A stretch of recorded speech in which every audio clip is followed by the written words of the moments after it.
So Jesse James West, he's a strong guy. He's a jack guy, has a lot of followers on YouTube. Super cool dude. But he apparently got ready for a powerlifting meet in 30 days. So he didn't do some wild 8-week prep. He just was like, get ready and do a powerlifting meet a month from now. And in this video, he has like officials, like with referee shirts and everything. This is going to be great. I wonder, like... Is he wearing a bench shirt? No, I doubt it. Let's see. Let's see. Press!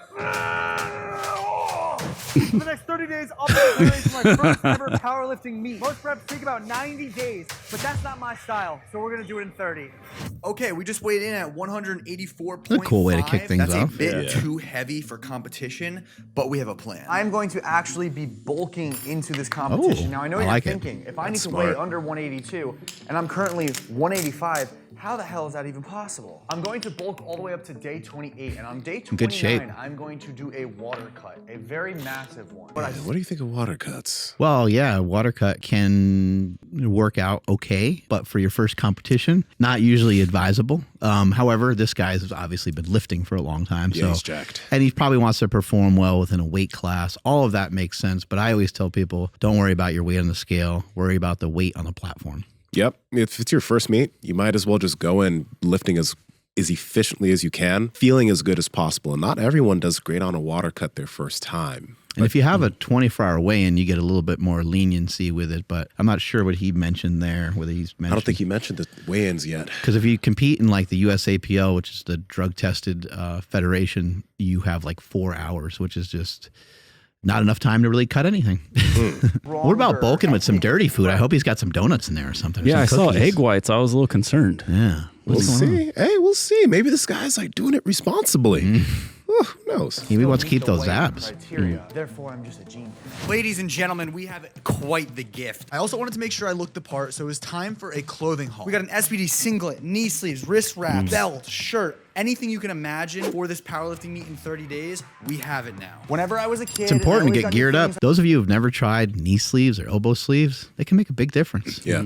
I think that people will be shocked. Like people that have never used them before, have never tried them before, you'll be really, really surprised. And what I've noticed over the years is you can lift more, you can do so, which feels safer. I don't know how much safer it may or may not be, but you have that warmth and you have a little bit of pressure and compression helping you to lift a little bit more weight, and it just feels safer. You feel better. Yeah, they give you a little bit of boost off the bottom. Yeah, and doing a squat sometimes with no knee sleeves on at all and just like a belt or something, sometimes you feel like you're just out there and that your knees are going to totally blow out. Not follow my own advice because goddamn I look good. I felt like a kid with new clothes on the first day of school. And since it was the first day of prep, we were testing my squats to see where we're at. We're 4 weeks out, which means I have a top set of 385 pounds for 4 reps. On 3 weeks, we're going to 3 squats. 2 Very weeks to 2, jacked. 1 week to 1. That's the progression of this workout. We're going to stick to it. Lines in the hammies.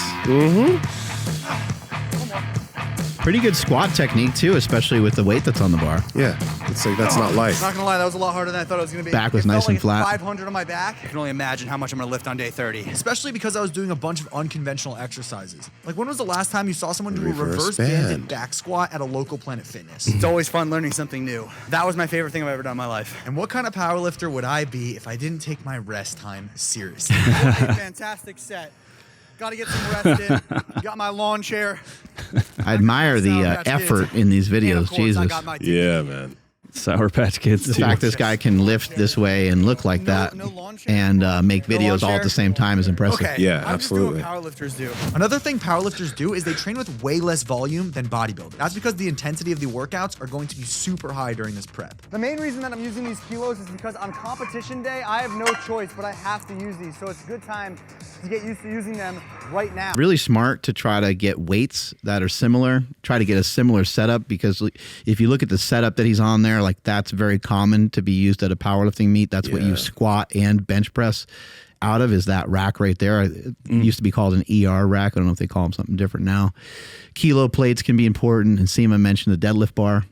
Yeah, deadlift bar and kilo plates when deadlifting. Kilo plates when deadlifting, because they're more dense and they're way closer together, they will feel drastically different than, for example, the plates that you saw him squatting with initially. It's going to feel heavier. It's going to maybe take a little bit more time to come off the ground. And if you're not ready for that, if you haven't been training for that, and come meet day, that's the first time you've worked with kilo plates, you might be unpleasantly surprised with how it feels. It can make about a 50-pound difference. Damn. For some people. Feeling. Nice set there. Yeah. Kids, use a spotter. Those are those sets that get you strong right there. The sets that challenge you like that, but you got to push the limits. Now, you got to keep in mind he's only got 30 days, so he's got to go at a pretty high intensity fairly quickly. Yeah. Normally, if you had like 8 weeks or something or 12 weeks, you would start out with weights that would look a lot easier than that. And you pretty much the volume would be slowly going down as you get closer to your meet. And the volume going down and the intensity, the weight on the bar going up. Suck at deadlifting. We have 405 in the bar right now. Cheating with the sumo, Paul. No. Sumo's for real men. Let me tell you guys about sumo's for real men. It's comfortable. Opens up the groin. Opens up the groin, and you're comfortable being strong in a wide open stance. You take up more space. And as a man, the goal is to take up space. Mm-hmm. Why do you think they call it man spreading? Yeah. So the sumo deadlift is the true definition of man spreading, because you're getting as wide as possible, taking up as much masculine space as you can. You convinced me. And lifting that weight. It's not conventionals. It's the way to lift. Yeah. Conventional stuff. Really sped up there, didn't he? Wow. Look at quickness. There you go. Oh my God. Just again, I want to reiterate that for the most part, these lifts, the way that he's doing them, they will help get you stronger, but you probably want the intensity backed off just a little bit. And again, keep in mind, he's training for a competition that's like 27 days away. So he's got to kind of rush things and lift a little heavier. I think most people will find that they can get really, really strong, probably with like 80 to 85%. I would say that he's probably in that range because of the amount of reps that he's doing. But to me, like if I was watching him, I was helping him, I would say like, hey, let's just pull these weights back by about 15, 20 pounds. 3 weeks out, which means 3 reps on every top set. That's not it. Nope. I am not as strong as I thought I was, so we're going to go a lot lighter. Yeah, so what I said earlier about the little bit lighter weight, just it would have helped him get through heavier weight through this part of the training sessions and for future training sessions, because it's not about what you can lift, it's about what you can recover from. You have to always try to remember that, whether you're sprinting or lifting or doing jiu-jitsu or whatever. What can you recover from? It feels good sometimes to really like hang out in the gym for a long time or to lift a really heavy weight, but it's about what you can recover from. And what I've noticed with most people is you probably need to back off of the weight a little bit more than you might think to be stronger than you ever were before. Power Project family, we talked to you about mouth tape before, and it's time to get better quality sleep, stop snoring, and wake up better rested. Andrew, how can they get their hands on some hostage tape? You guys got to head over to hostagetape.com/powerproject. You'll receive free shipping plus a free incredible awesome bedside tin. Again, hostagetape.com/powerproject. Links to them down in the description as well as podcast show notes. Oh, Whoa, God. yes, Daddy. Whoa. Look at this. Magic.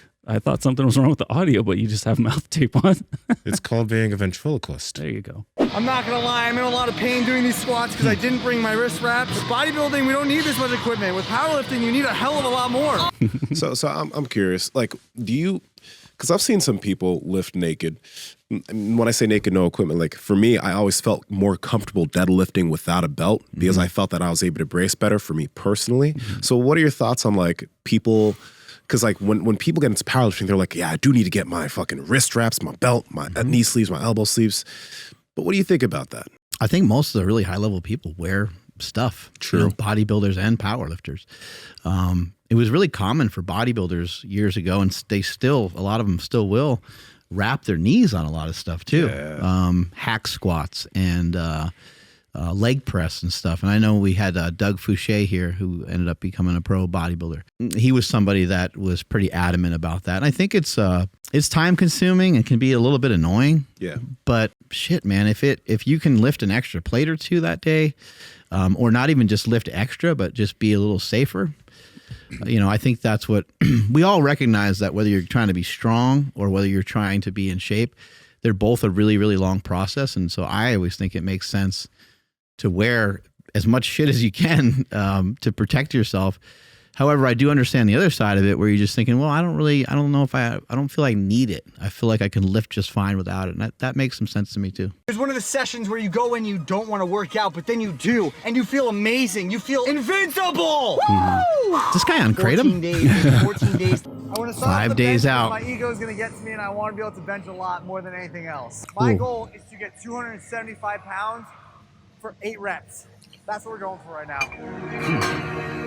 On day 1, I benched 275 for 4 reps.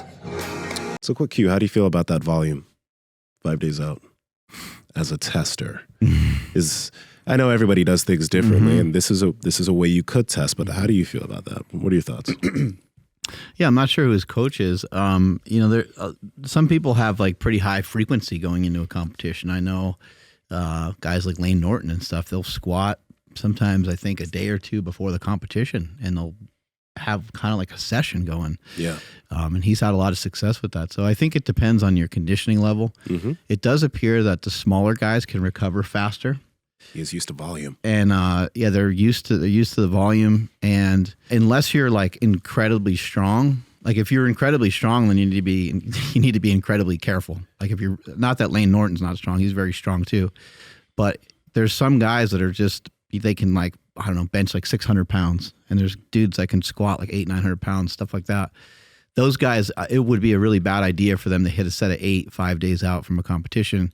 But I think it should be fine for him. What are your thoughts? Yeah, no, I think it's exactly that. Like if someone's benching 600 pounds, the comparison for them would be maybe like a 490 or 500, probably like a 480 bench for 8 reps. And that's, even though that's the same percentage for them, just because of the sheer load, that could potentially cause so much more fatigue. We got anomalies like John Hack, though, that'd be doing that shit anyway, right? And they could get hurt. And I think even someone like John Hack, I think maybe he would prefer to like do a little less reps or something, probably. Yeah. Good form. Yeah. Chest is nice and high. Shoulders are locked in.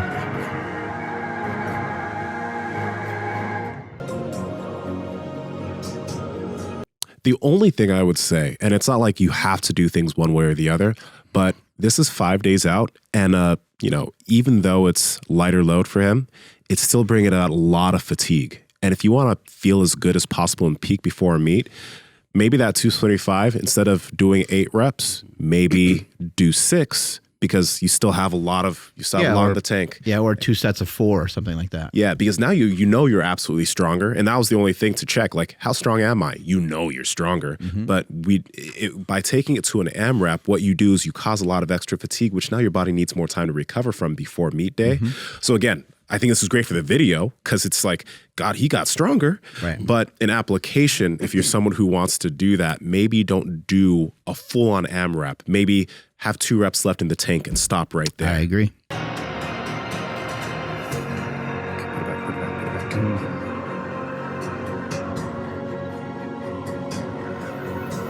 The form was still good. Like he didn't keel over on that one, so it's still good. But even though he got it, you still think he probably should have re-racked it just based on energy expenditure and the meet coming up. Again, it's 4 videos. So honestly, this is entertaining to watch. But if it was an athlete that was getting ready for a meet, I would definitely say cut it at rep 5 or 6 because you know you're stronger. We don't need the extra fatigue, right? But this is entertaining to watch, you know? I could have kept going. That is the most I've ever squatted in my entire life. It was now time for deadlifts. On day 1, I got 4 reps with 445 pounds. It was now time to see if my hard work paid off.